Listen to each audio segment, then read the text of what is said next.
Hello everyone from sadout.gallery, and I'm Sherry. In this video I'm going to show you how to make this beautiful galaxy texture.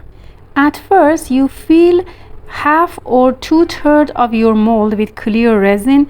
The mold depends on you. You can also add some glitter in your clear resin if you want.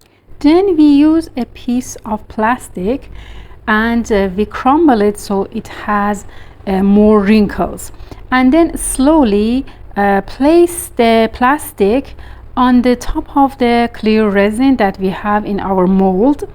We give it some time to completely dry the resin, and then we slowly remove the plastic.